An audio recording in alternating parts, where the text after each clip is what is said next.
વિદ્યાર્થી મિત્રો પ્રણામ. ધોરણ 10 ગણિત પ્રકરણ 3 દ્વિચલ સોરેખ સમીકરણ યુગ્મ. મિત્રો આપણે દ્વિચલ સોરેખ સમીકરણ 9મા ધોરણમાં ભણી ગયા છીએ. 9મા ધોરણમાં પ્રકરણ 4 હતું ગણિતમાં દ્વિચલ સોરેખ સમીકરણ. મિત્રો એના આપણે ઉકેલ પણ શોધ્યા હતા, એના આલેખ પણ આપણે દોરતા શીખી ગયા છીએ. પરંતુ અહીંયા દ્વિચલ સોરેખ સમીકરણ યુગ્મ શબ્દ વાપર્યો છે. યુગ્મ એટલે જોડી. દ્વિચલ સોરેખ સમીકરણ એટલે એક સમીકરણની વાત છે. અને દ્વિચલ સોરેખ સમીકરણ યુગ્મ એટલે બે સમીકરણ છે, બે સમીકરણની જોડી છે. તો આપણે 9મા ધોરણમાં દ્વિચલ સોરેખ સમીકરણ ભણી ગયા છીએ. તો પહેલા આપણે દ્વિચલ સોરેખ સમીકરણ એકવાર યાદ કરી લઈએ અને ત્યારબાદ આપણે દ્વિચલ સોરેખ સમીકરણ યુગ્મ પર જઈશું. તો મિત્રો નામ છે દ્વિચલ સોરેખ સમીકરણ. દ્વિચલનો અર્થ એ થાય કે એમાં બે ચલ હોય. એ તો તમને ખબર છે. ચલ તરીકે આપણે શું લઈએ છીએ? x અને y. ત્યારબાદ સોરેખનો અર્થ બે અર્થ આપણે કરીએ છીએ કે સોરેખનો અર્થ એ થાય કે અંદર જે સમીકરણમાં જે ચલ છે એ ચલની જે ઘાત છે એ માત્ર એક હોય. એકથી વધારે પણ ન હોય, એકથી ઓછી પણ ન હોય. અને બીજો અર્થ એ થાય કે આ સમીકરણનો આપણે આલેખ દોરીએ તો એ આલેખ એક સીધી રેખા મળે, જેને આપણે સોરેખા કહીએ છીએ. એટલે સોરેખનો અર્થ બે રીતે આપણે કરીએ છીએ કે જે ચલ છે ચલની ઘાત એક જ હોય તો પણ સોરેખ કહેવાય. અને બીજો અર્થ એ થાય કે એ સમીકરણનો આલેખ આપણે દોરીએ તો એ આલેખ આપણને એક સીધી રેખા મળે. સમીકરણ એટલે એક પ્રકારની સમતા એટલે જેમાં બરાબરનું ચિહ્ન અથવા તો બરાબરની નિશાની હોય.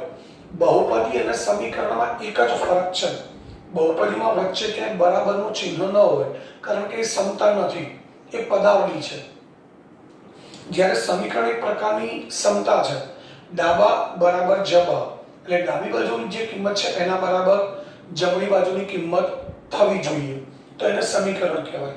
તો મિત્રો આપણે પહેલા પ્રમાણિત સ્વરૂપ એટલે હવે પહેલા તો સમજી ગયા છો. દ્વિચલ સોરેખ સમીકરણનો અર્થ એ થાય કે જેમાં બે ચલ હશે, એ ચલની ઘાત એક જ હશે અને એમાં વચ્ચે બરાબરનું ચિહ્ન હશે, એટલે કે ડાબા બરાબર જબા હશે.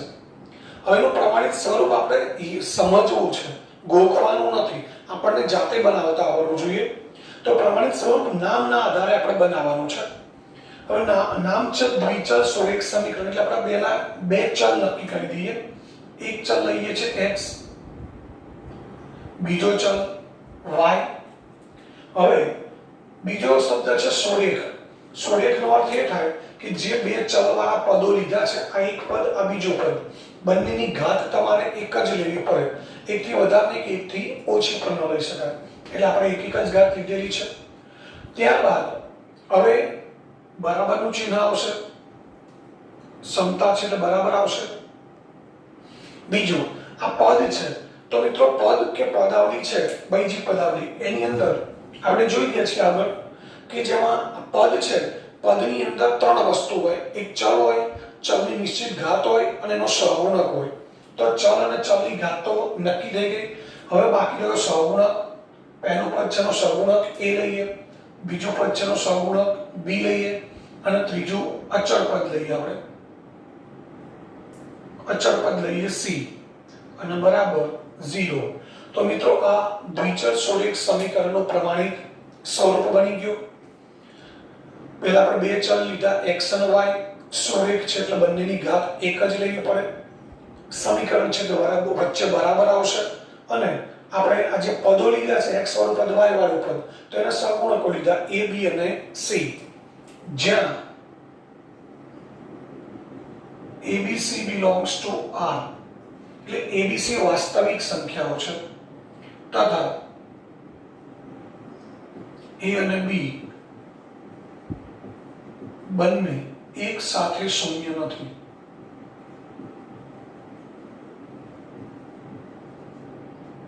અથવા આના ઉપર લખાય a square plus b square not equal to 0. તો ખાસ યાદ રાખજો, દ્વિચલ સોરેખ સમીકરણનું પ્રમાણિત સ્વરૂપ છે ax plus by plus c બરાબર 0, જ્યાં abc belongs to r અને a² + b² not equal to 0. મિત્રો આ જે લખ્યું છે a² + b² not equal to 0 એ સંકેતમાં લખ્યું છે અને શબ્દોમાં આ રીતે લખાય a અને b બંને એક સાથે શૂન્ય ન હોય. એટલે આ સમીકરણ છે એ દ્વિચલ સુરેખ સમીકરણ ત્યારે જ કહેવાય કે જેમાં a અને b બંને એક સાથે શૂન્ય ન હોવા જોઈએ. એટલે એનો અર્થ એ થાય બેમાંથી એક શૂન્ય હોઈ શકે. a શૂન્ય હોય તો b શૂન્ય ન હોય, b શૂન્ય હોય તો a શૂન્ય ન હોય.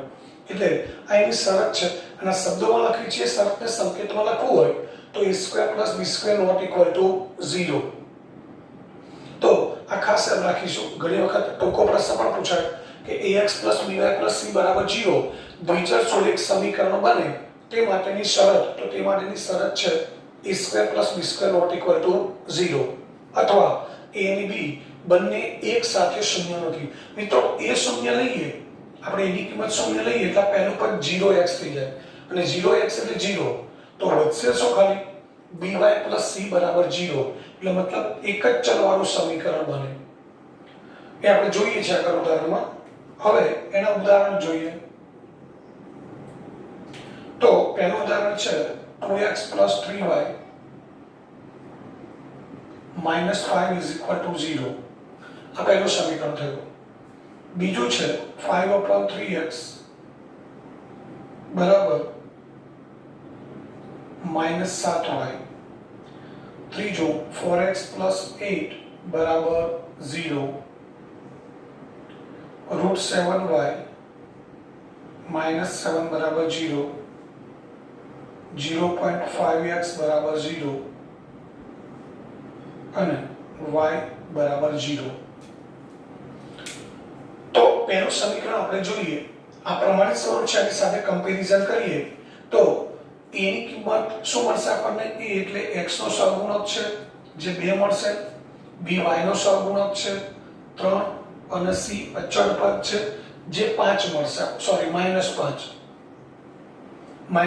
એટલે -5 આવશે.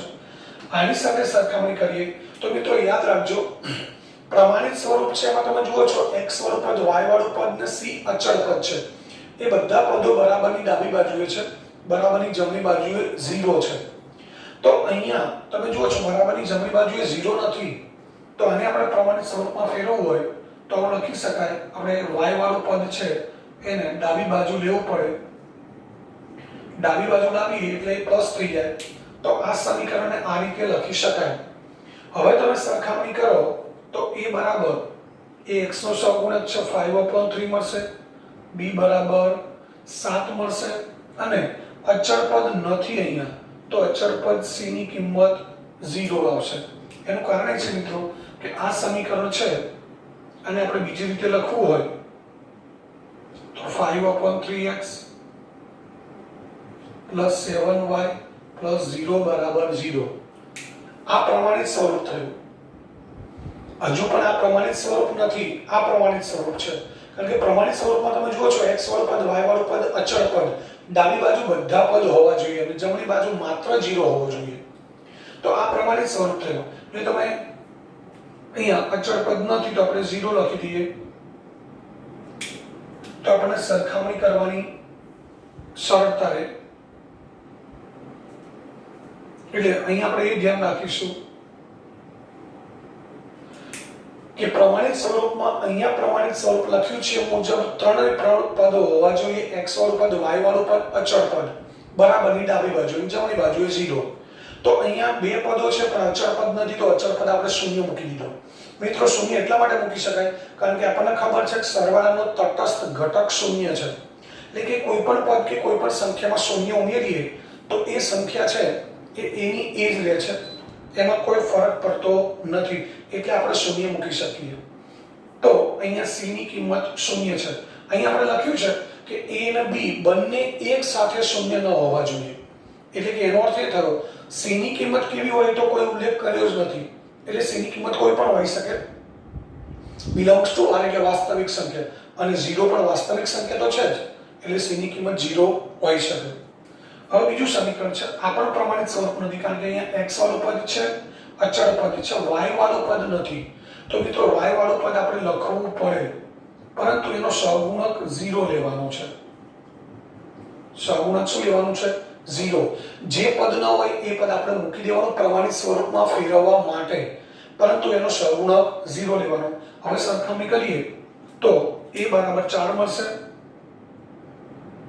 b બરાબર 0, c બરાબર 8. ત્યારબાદ ત્રીજું સમીકરણ. હવે એમાં તમે જો y વાળું પદ છે, અચળ પદ છે. કયું પદ નથી? x વાળું પદ. તો x વાળું પદ આપણે મૂકી શકીએ 0x plus √7y minus 7 is equal to 0. તો અહીંયા x વાળું પદ નથી, તો x વાળું પદ આપણે મૂકી શકીએ, પણ સહગુણક 0 મૂકવો પડે, 1 ના મૂકી શકાય. એનું કારણ છે 0x એટલે 0 જ થવાના છે. 0 plus √7 minus √7 એટલે √7y minus 7 જ વધવાનું છે.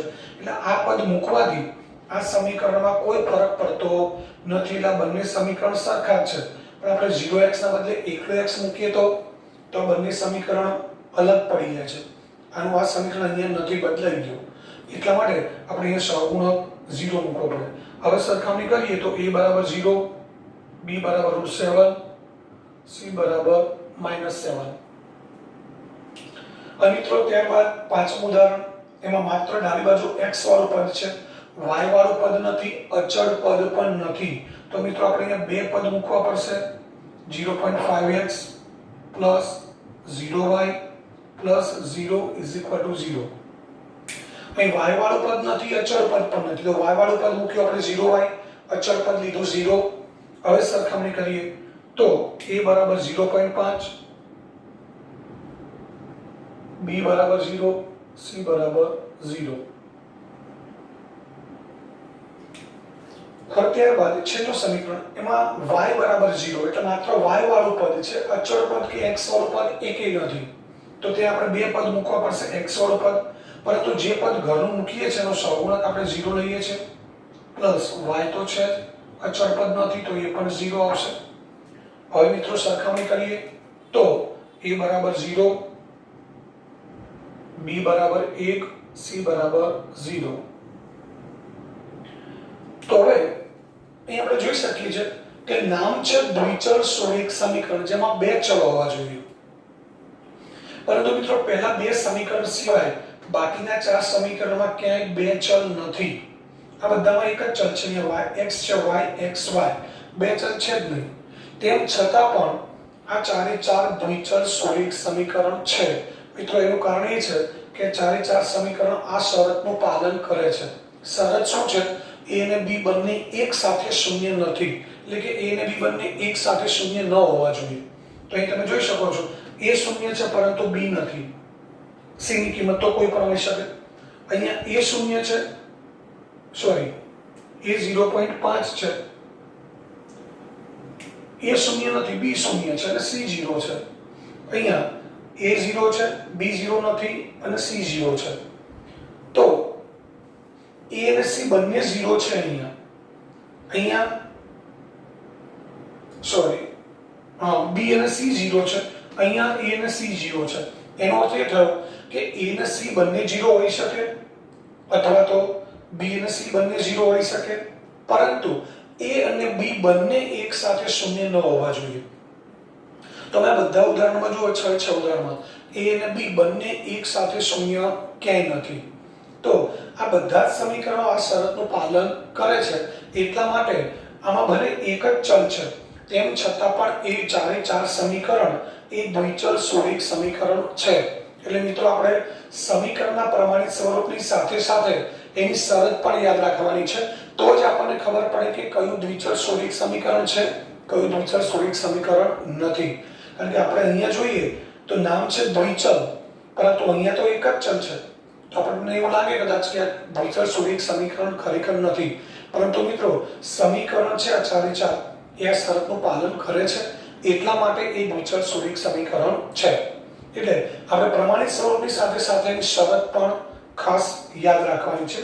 એટલે આ શરત આપણને ખાસ યાદ રહેવી જોઈએ. તો આપણે અહીં પરથી એવું ચોક્કસ કહી શકીએ કે જે એકચલ સોળિક સમીકરણ છે આ બધા જ, અને આ સિવાય આપણે ઘણા બધા એકચલ સોળિક સમીકરણ બનાવી શકીએ બનાવવા હોય તો એ દરેક એકચલ સોળિક સમીકરણ એ દ્વિચલ સોળિક સમીકરણ છે એવું આપણે કહી શકીએ. આપણે 8મા ધોરણમાં મિત્રો એક ચલ સોરેખ સમીકરણ ભણી ગયા હતા. એમાં જે એક ચલ સોરેખ સમીકરણ ભણ્યા છે એ દરેક દ્વિચલ સોરેખ સમીકરણ છે એવું આપણે આ ઉદાહરણો પરથી કહી શકીએ. તો મિત્રો અહીંયા તમે જોઈ શકો છો કે શરતના આધારે પહેલામાં તમે જુઓ છો a b c એકેની કિંમત શૂન્ય નથી. બીજા ઉદાહરણમાં a અને b શૂન્ય નથી, c શૂન્ય છે. ત્રીજામાં a અને c શૂન્ય નથી, b શૂન્ય છે. ચોથામાં a શૂન્ય છે, b અને c શૂન્ય નથી. પાંચમામાં a શૂન્ય નથી, b અને c શૂન્ય છે. અને છઠ્ઠામાં a અને c શૂન્ય છે, b શૂન્ય નથી. તો આ છ દ્વિચલ સોરેખ સમીકરણ અલગ અલગ પ્રકારના છે શરતના આધારે. એટલે આનો અર્થ એ થયો કે આ દ્વિચલ સોરેખ સમીકરણ તમે શરતના આધારે જુદા જુદા 6 પ્રકારના બનાવી શકો. કેવી બનાવવાના એ આપણે સમજવાનું છે. આ રીતે કે પહેલા 3 માંથી કોઈની કિંમત શૂન્ય નહીં લેવાની, પછી c ની કિંમત શૂન્ય લઈએ, પછી b ની કિંમત લઈએ શૂન્ય, પછી a ની કિંમત લઈએ, પછી a અને c શૂન્ય લઈએ, પછી b અને c શૂન્ય લઈએ, છેલ્લે a અને c શૂન્ય લઈએ. તો જુદા જુદા 6 પ્રકારના દ્વિચલ સોરેખ સમીકરણ મળે. હવે તો આગળ જઈએ. દ્વિચલ સોરેખ સમીકરણ યુગ્મ. પરંતુ એ પહેલા એક બીજી વાત કરી લઈએ કે આ બધા દ્વિચલ સોરેખ સમીકરણ છે એના ઉકેલ આપણે ભણી ગયા છે 9મા ધોરણમાં. ઉકેલ પણ શોધતા હતા, એના આલેખ પણ દોરતા હતા. તો દ્વિચલ સોરેખ સમીકરણનો ઉકેલ એટલે શું? તો મિત્રો કોઈ પણ પ્રકારનું સમીકરણ હોય એનો ઉકેલ અથવા બીજ. ઉકેલ એટલે શું? તો એમાં આવેલા જે ચલ છે એ ચલની એવી કિંમત કે જે કિંમતને માટે ડાબા બરાબર જબા થાય. તો અહીંયા આપણી પાસે સમીકરણ છે 2x 3y -y બરાબર 0. આમ આપણે x અને y ની કિંમત એવી મૂકીએ જેથી ડાબા બરાબર જબા થાય, એટલે કે જબા 0 છે તો ડાબી બાજુની કિંમત 0 થવી જોઈએ. તો મિત્રો x અને y ની કિંમત આપણે એક એક મૂકી દઈએ. આ ડાબા લીધું છે આપણે. x ની કિંમત 1 મૂકી, y ની કિંમત 1 મૂકી. તો શું થશે?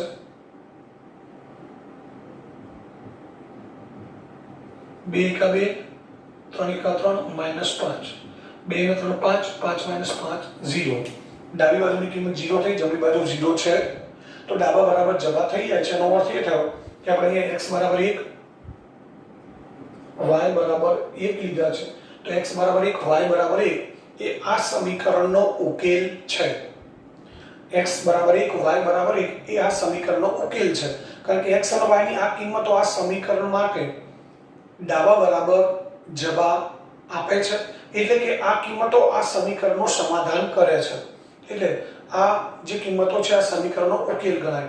અને મિત્રો આ એક સમીકરણ છે એને આવા એક ઉકેલ નથી, અસંખ્ય ઉકેલ હોય છે. એક જ સમીકરણના ઉકેલ અસંખ્ય હોય. એટલે દરેક દ્વિચલ સોરેખ સમીકરણ છે એને અસંખ્ય ઉકેલ હોય છે. હવે ત્યારબાદ આપણે આ પ્રકરણમાં ભરવાનું છે દ્વિચલ સોરેખ સમીકરણ યુગ્મ.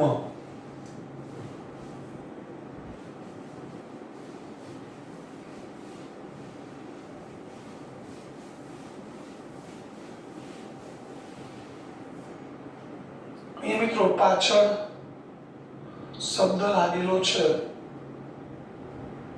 યુગ્મ. યુગ્મનો અર્થ એ થાય કે અહીંયા આપણે દ્વિચલ સોરેખ સમીકરણની જોડી લેવાની છે. તો પહેલા દ્વિચલ સોરેખ સમીકરણ કોને કહેવાય જોડી એની વ્યાખ્યા આપેલી છે કે જ્યારે બે ચલ x અને y ના બે સોરેખ સમીકરણો ચલ x અને y ના આપણે એક સોરેખ સમીકરણ લીધું તો એના બદલે બે સોરેખ સમીકરણો એક જ સાથે લેવામાં આવે તો તે સમીકરણને અથવા તે સમીકરણની જોડને દ્વિચલ સોરેખ સમીકરણ યુગ્મ કહે છે. જ્યારે બે ચલ x અને y ના બે સમીકરણોને એક જ સાથે લેવામાં આવે તો જે સમીકરણની જોડ છે એને દ્વિચલ સોરેખ સમીકરણ યુગ્મ કહે છે. હવે એનું પ્રમાણિત સ્વરૂપ જોઈએ.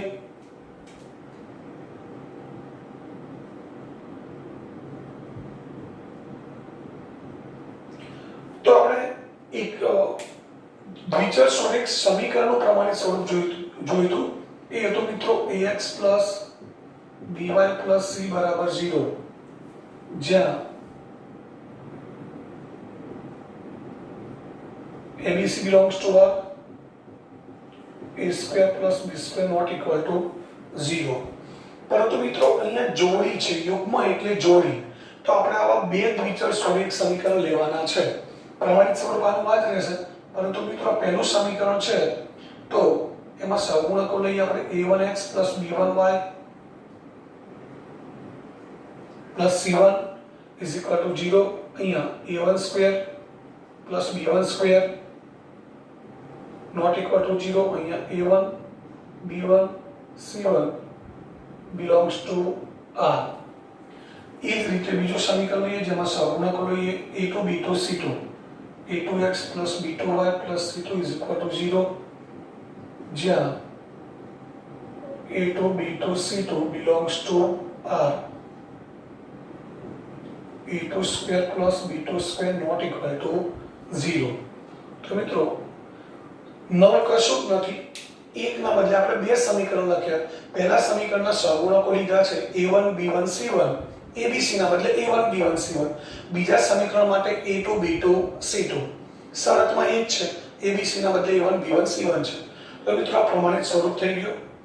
હવે આ દ્વિચલ સ્વરૂપ સમીકરણ યુગ્મનો ઉકેલ, દ્વિચલ સ્વરૂપ સમીકરણ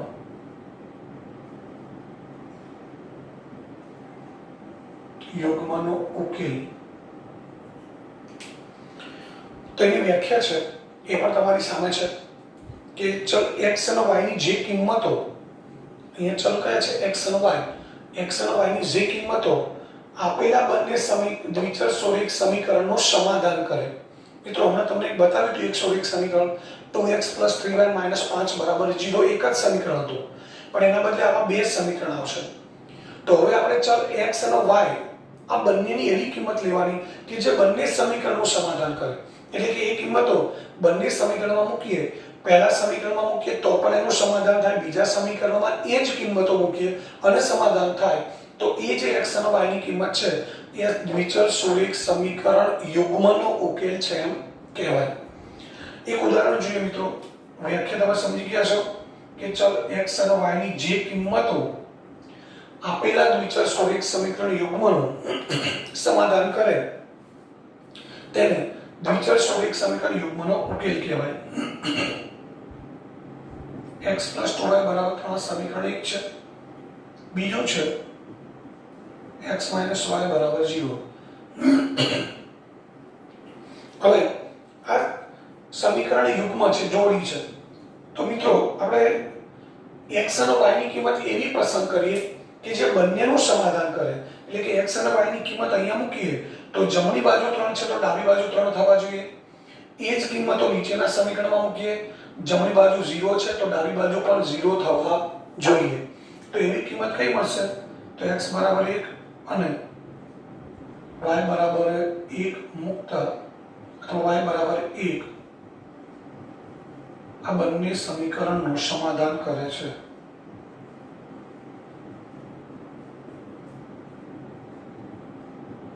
માટે x બરાબર 1 y બરાબર 1 એ આપેલ દ્વિચલ સ્વરૂપ સમીકરણ યુગ્મનો ઉકેલ છે. મિત્રો તમે ચેક કરી લો, x બરાબર 1 મૂકી દઈએ, y બરાબર 1 મૂકીએ તો અહીંયા 1 2 2 પ્લસ 1 3, જમણી બાજુ 3 છે. અહીંયા x બરાબર 1 y બરાબર 1 મૂકીએ તો 1 માઈનસ 1 0 થાય, જમણી બાજુ પણ 0 છે. તો આ બંને કિંમતો આ સમીકરણ યુગ્મનું એટલે કે બંને સમીકરણનું સમાધાન કરે છે. એટલે x બરાબર 1 અને y બરાબર 1 આ બંને સમીકરણનો ઉકેલ છે. અથવા આપણે બંને સમીકરણના બદલે એવું કહી શકીએ કે દ્વિચલ સ્વરૂપ સમીકરણ યુગ્મનો ઉકેલ છે એમ કહી શકાય.